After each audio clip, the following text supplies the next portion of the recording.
Hello world, welcome to the video. I just want to make a quick vlog and I'll try to make this quick.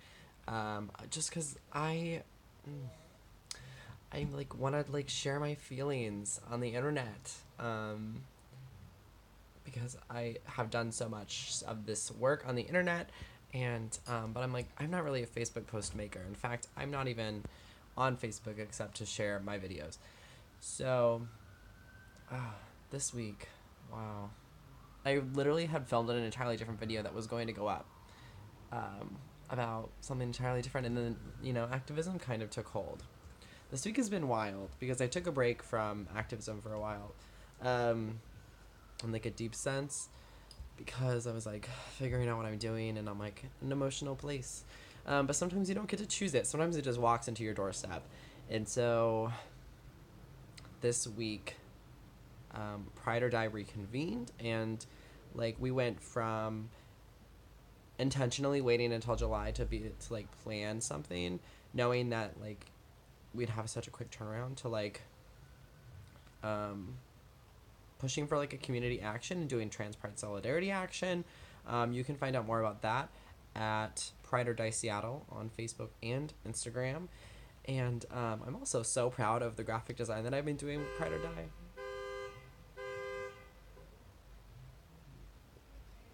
I'm filming a video.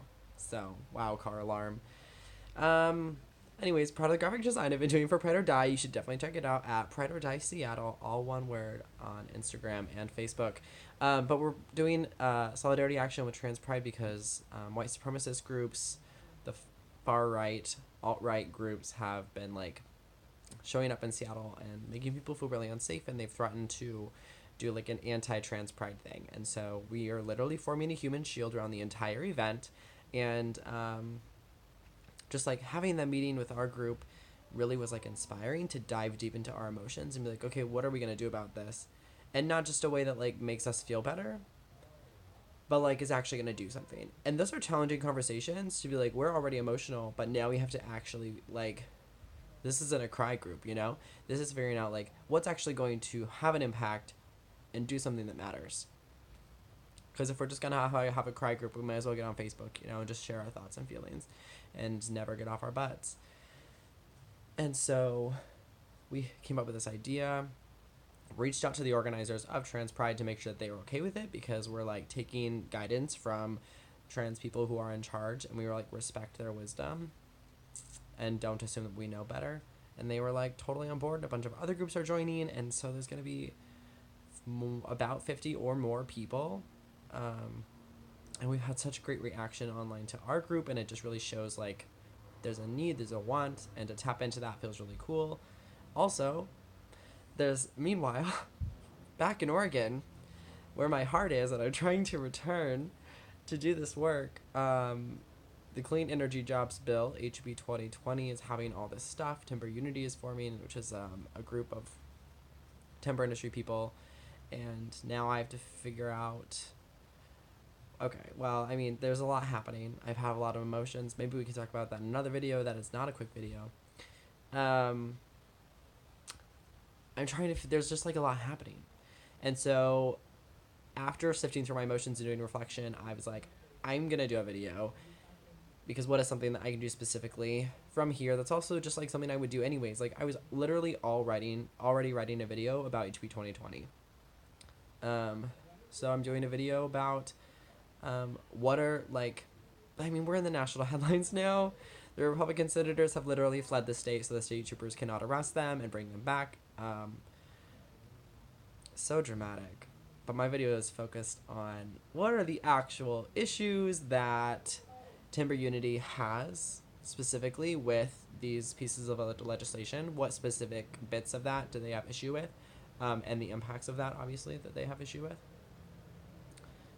From that, what is true and what is not, and I'm reaching out to other people for that, because I think there's a lot of misconceptions about what's happening, about what exemptions apply and which exemptions don't. Like, it's all very complicated, and people are like, oh, I read all 98 pages of the legislation, and I'm like, well, Barbara, you have to have 12 years of a master's education to fully understand that piece of legislation. So I don't know if I'm sure that you read it, but 80% of Americans can't read above an 8th grade level, and I don't know if you're included in that. Let alone like however many years and it's anyways, most pieces of legislation, like the ballot measure videos I do, are written for people who literally have law degrees in that specific thing and have like been practicing. Like you have to have like 7 years, not even 7 years after you get an undergraduate degree.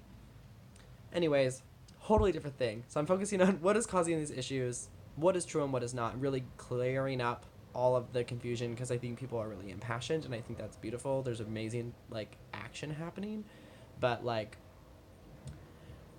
if we don't know what's true, we cannot focus our energy effectively on making real solutions. And then also figuring out what are those solutions once we figure out what the truth is. Like I think everyone's hearts are in the right place. I think that people are not communicating, and I think that a lot of misconceptions are making that a lot more difficult than it needs to be. I'm also suspecting that like maybe some of our Republican senators didn't put their best foot forward. And also maybe some of our Democratic senators didn't reach out well enough. I don't know what I'm going to find. However, if you know anything about Oregon Congress, there's a history of Republican senators just being like so stubborn that they're just like not willing to do the hard work to like make effective legislation. They're just like, I'm not going to do it. And I get it. I get where that comes from.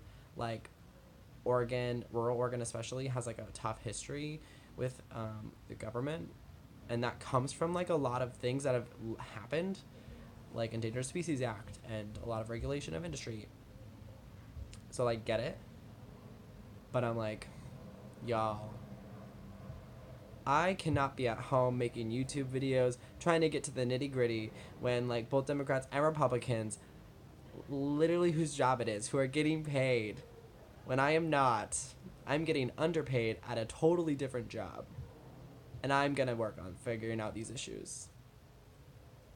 I'm just saying that maybe there's a lot of ego involved, and maybe there's a lot of money involved, and people have a lot of passion, but do they have the truth? Stay tuned to find out. Don't forget to like and subscribe. This video wasn't that fast, but this is how I'm feeling, and I hope that you enjoy the video. I needed to make this video because the timeline, I'm like emailing people, finding contacts, reaching out, hoping that they get back to me, and asking for other contacts if they can't. So like the whole process takes a while, and it feels very cool to like be doing that work.